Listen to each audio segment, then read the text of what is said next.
So, sexual violence, whether it's against kids or adults, it's one of the most serious crimes in the world. Not just in our society, but in the world. And so, whenever something like that happens to you as a survivor, you know, that stays with you for a long time because it's a really traumatic event for whoever it is, whether adult or child. So, it brings a lot of physical trauma to them, and since so many people feel anger towards those because the crime is so serious, so many people feel anger towards those who have committed that towards someone else, and so there should be punishments for people convicted of rape, but as far as castration, I mean, it goes up in the air. And so some people argue that the extreme penalties, including castration, would serve as justice for the victims and act as a powerful element to deter other people from, convict. Not convicted. Uh, sorry. It would, deter people from committing rape later on in the future. And so people mostly get this idea for castration to protect vulnerable people, mostly children, and to ensure that offenders don't harm anyone else. Because majority of the time, I'm not gonna say all the time, but majority of the time, people that are convicted of crimes like these, whenever they get out, that's most likely what they're gonna get locked up for again. And so,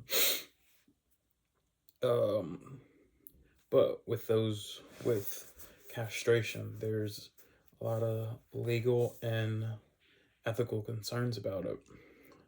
And so, one thing I was thinking, because I was all for it, the castration, because it's awful.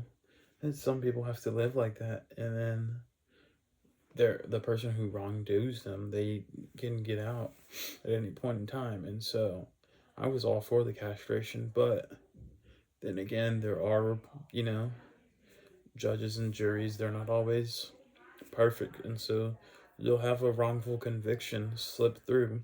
And so, say if a person is wrongly convicted of rape, and so, say if a person's wrongly convicted, and then they get this castration, you know, and it's found out later on that, hey, this person didn't commit the crime, he wasn't even there at all. Now that person is wrongly convicted of it, he is, what's the word? He doesn't, he's scarred for life because of that, because of a crime he didn't even commit. And so that's my take on it about that.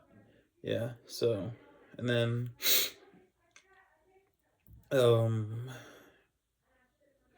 you know, the question of what truly protects a society long term involves a combination of strict sentencing and effective rehabilitation programs for those who need it, and to monitor those offenders after their release, because like I said before, majority of the people who commit crimes against children and other people, once they get out, that's like majority of the time what they're going to get locked back up for. So, you know, I think, I don't know, there needs to be a program, to just monitor these people, see what they're up to, just to make sure they can't do this again.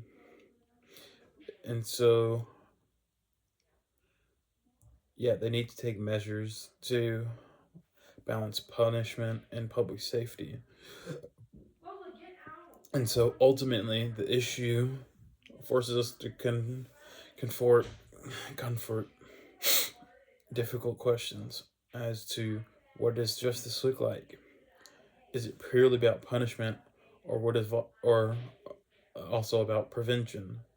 And how do we protect society while upholding the fairness and human rights. And so, like I said before, I don't think they should be castrated, but there needs to be, more serious punishments for those people that do offend. You know what I'm saying? Because, not everyone's perfect. The judge or the jury might get a conviction wrong, and then an innocent person's thrown in there. So that's why I say no to the castration. But, yeah.